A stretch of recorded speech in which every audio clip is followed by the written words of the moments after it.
The World Forger was weakened in the third dimension, and Superman needed 100 plus suns to beat a weakened World Forger. It's a made-up tale. It's a total fabrication. It never happened. It never happened. Gee. Some people still believe the World Forger was weakened to the third dimension. That didn't happen. We're gonna do a little reading. There are literally no statements saying that they were within the third plane of existence or the third dimension. Mxyzptlk literally uses all of his powers to open up a door into the sixth dimension. Okay, so Jean asks, can you create a portal to this sixth dimension for us? Mixie responds with, it would take all my abilities, but with the source wall broken, I maybe possibly could. Wonder Woman, but if it's beyond our comprehension, how can we survive there? Ah, good question, Wendy.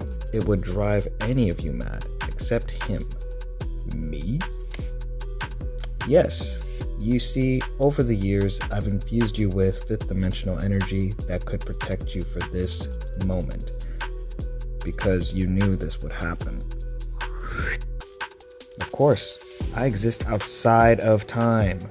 I am one of the two most powerful imps the other watches over Batman. And then he goes to create a doorway to the sixth dimension. Okay, so right after Superman passes through the door, this Superman appears. Okay, so remember, the question was, how were they going to be able to comprehend that realm of existence, the sixth dimension? And Mixie responded with, Superman's the only person that can do that because I've been infusing him with fifth dimensional energy. But now, this Superman says, I've set the energy portal to handle your signatures. Everyone ready? Meaning, the rest of the Justice League can now exist within the sixth dimension. Because, spoiler alert, that Superman is the World Forger. And he manipulated the sixth dimension to make sure that they can exist there. Okay, so it's not just stated within the comics that they're in the sixth dimension. The titles of every single run says that they're in the sixth dimension. Not just once, not just twice, not just 3 times, not just 4 times, not just 5 times, but 6 different times. They've stated the sixth dimension in every single title. And every time you see stuff like this in bold letters right at the top, this is an indicator that tells us where they are. Don't believe me? Look, Washington, D.C. They're in the Hall of Justice, and it takes place now. There's moments like this in every single run within Scott Snyder's Justice League. Because after the defeat of the World Forger, they end up back in Washington, D.C., which is located on Earth, in the third dimension. And I've seen a lot of down players using the scan to justify their point that he was diminished to the third dimension. I mean, yes, he was, but that literally happens after his defeat when they return to Earth. Because this entire scan takes place in the Hall of Justice, which is located on Earth, in the third dimension.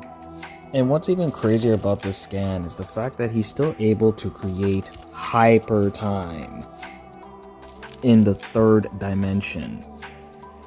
Within the DC book, it states hypertime is the omniversal vault of life. Here, every alternate reality that has ever existed continues to function in an incomprehensibly vast gallery of probabilities. So, in short, hypertime is a vast and complex network of alternate realities where the past, present, and future continue to operate and exist. Functions as a vault, holding every possible timeline and alternate reality, showcasing infinite possibilities and probabilities of the multiverse. Hypertime allows the existence of every potential reality, even those that diverge from the main timeline, creating an ever-expanding, interconnected gallery of alternate worlds.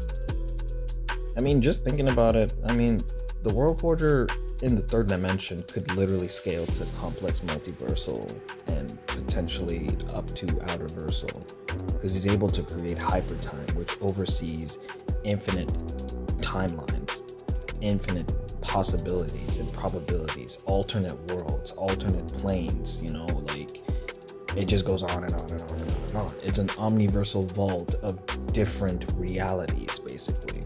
And he can transcend that. Alright, so in conclusion, the World Forger was never diminished to the third dimension when Superman punched him. That feat was done within the sixth dimension. So stop downplaying that shit.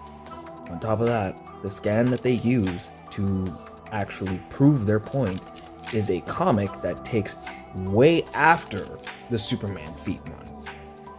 Like, no. You need to be honest with yourselves. Stop downplaying DC.